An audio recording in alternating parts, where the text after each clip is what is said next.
Hey, happy Friday. This week AMD and Nvidia are both making ARM chips for Windows, Android 16 looks like a really nice upgrade, and the Pixel glasses got teased very heavily. Welcome to the Friday Checkout.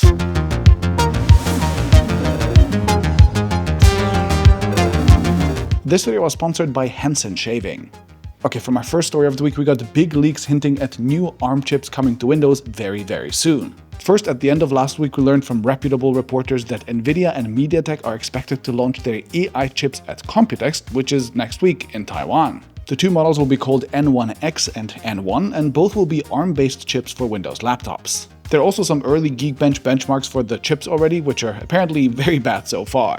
I wouldn't worry about the benchmarks too much for now. I guess the drivers aren't optimized and whatever, but the important news is that these are coming potentially next week.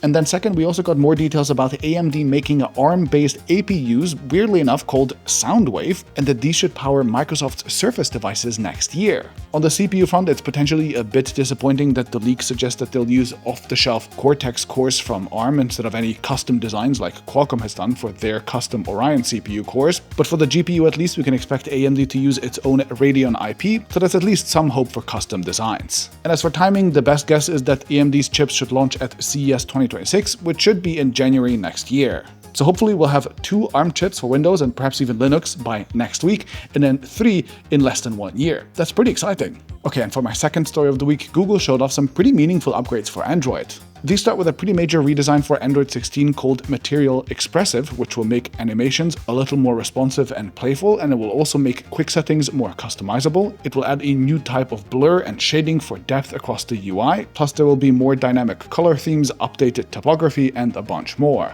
And all of these changes are also coming to Wear OS with a more fluid design and more. Google said that through 46 separate research studies with hundreds of designs and more than 18,000 participants from around the world, they got to this point, and that up to a staggering 87% of 18 to 24-year-olds prefer expressive design like the one that the company is showing off today. I think Android design in the past was almost a little bit bland on purpose because it was something that other manufacturers would take and then kind of shape into whatever they wanted to make out of it as well, so it had to be kind of a blank canvas. But I feel like with expressive design, with material design actually, each generation of it, it became more and more opinionated. I kind of like it. What do you think about it? Anyway, beside the design, there were also loads of new security features like better warnings for likely scam calls, or also Google asking you to unlock your device to see a 2FA code in a message. Nice. Plus they also, for example, renamed Find My Device to Find Hub, and they expanded that with more trackers, satellite-based finding capabilities, airline partnerships, and more. Overall, Android 16 sounds like a pretty nice upgrade so far. Okay, for my third story of the week, I wanted to talk about a teaser that Google actually made at the very same event. Specifically, Samir Samant, president of the Android ecosystem, ended the broadcast by slipping on a pair of glasses and teasing a few more really cool Android demos. That looks like a pair of Pixel glasses. This follows a TED Talk from about a month ago, which I somehow completely missed, and which also has weirdly few views, so I think it might have gone under the radar quite a bit. In this one, a Google person just demoed the software experience of Android XR fairly extensively. We can see distinct waveguide displays in the glasses. They also appear to support colors. There are clearly cameras, speakers, and microphones, and they showed the glasses quickly summarizing a book, translating between languages, or remembering where the speaker left their keys using cameras plus more. Now, you might remember that Humane also showed off their AI pin weirdly at the TED Talk, so this is not exactly a great omen for the Google glasses, I guess, but I bet Google will do a better job, and these glasses should launch next week at Google I/O. And then moving on, we have an insanely interesting release monitor this week, starting with Sony launching the Xperia 1 Mark 7, which as you'd expect keeps the boxy design but also brings some spec bumps. These include a new Snapdragon 8 Elite processor, a significantly larger sensor and wider aperture for the ultra-wide camera, a brighter screen, and perhaps most importantly, finally a commitment to a minimum of 4 years of Android updates with 6 years of security updates. Now that is still a little bit behind the likes of Samsung, but at least it's no longer terrible, and I really think that they should bring this policy to older flagships as well. Meanwhile, also from Sony we got the WH-1000X Mark 6, which for a pretty eye-watering $449 has supposedly fantastic noise cancelling, better sound, a more comfortable band, and the thing can finally also fold up again. Nice! My studio mate Kilian says that the noise cancelling on these is really good, and I'm so happy that they can finally fold again. This seems like a really nice upgrade. And also super impressive was Panasonic launching the Lumix S1 Mark II. Without getting into the details, Gerald Undone said that this is basically as close to a perfect hybrid camera as we can get right now, so I'm actually tempted to finally upgrade from Micro Four Thirds, though at $3,200 for the body alone, it's not exactly cheap.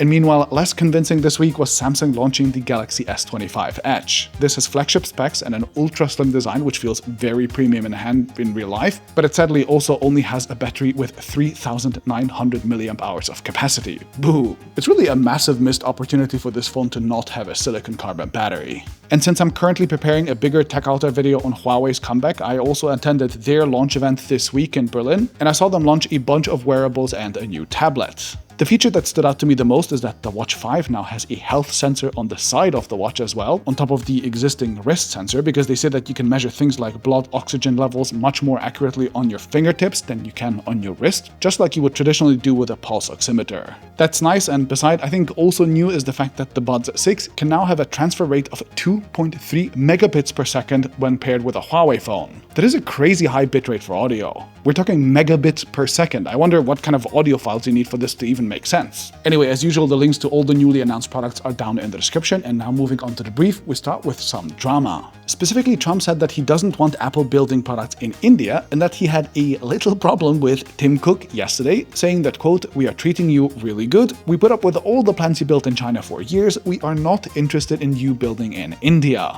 And following up on that, he then claimed that Apple would be upping their production in the United States as a result. Now, I find it extremely difficult to imagine that Apple would actually bring any significant amount of volume manufacturing to the US besides chips, but let's see how this plays out. Moving on, Xiaomi announced the X-Ring 01, which is supposed to be a flagship-level ARM SoC made with TSMC's 3nm node to replace Qualcomm in an upcoming phone, perhaps in June. If I remember correctly, this is Xiaomi's second or third attempt at making it a chip, so nothing is guaranteed, but since they're going for a flagship, that is a completely new thing for them. I guess this shows a level of confidence here. Anyway, next, Samsung also unveiled two types of super bright 4K micro OLED displays with some bonkers specs like 20,000 nits of brightness and also insanely high resolutions. These displays should power the likes of Apple's Vision Pro and perhaps Samsung's upcoming Project Muhan headset too. And talking of Apple, the company launched its next-gen CarPlay, branded CarPlay Ultra, which is rolling out today in Aston Martin cars to start with. So if you have an Aston Martin, that's great news. And meanwhile, in Robotaxi land, reports indicate that Chinese firm Baidu could start testing its Apollo Go robotaxi service in Europe this year. Chinese self-driving taxis in Europe? I wonder what the regulators will say about that, but let's see. And also in rides, I think Uber basically reinvented the bus. They have a new bus-like service that costs up to 50% less than an UberX, and wait for it, it travels along a set route, it comes every 20 minutes, and it includes up to 2 other passengers. So that's like a bus shaped like a car, and it's run by Uber. Cool. And talking of head scratchers, HBO Max had another rebranding, and now it is once again called HBO Max. Yep, I bet some marketing executive made $1 million with each of these rebrands, but at least the official social media accounts of HBO Max are making memes about how silly all of this is, so I guess we're all good. Hey, don't you feel like tech companies every year try to rename their products for no reason or add 7 features that nobody asks for and actually make their products worse or something? Well, the same is true for shaving. My sponsor Henson is proof that you don't need 5 blades with a moisturizing strip, rotating, fairy dust applying cartridge razor paired with a subscription for an incredibly nice shave. What you need is one sharp blade supported with precision. Precision comes from the aluminum parts of a Henson razor being machined with super tight tolerances so that the blade, according to Henson, only extends by 0.0013 inches past the shave plane.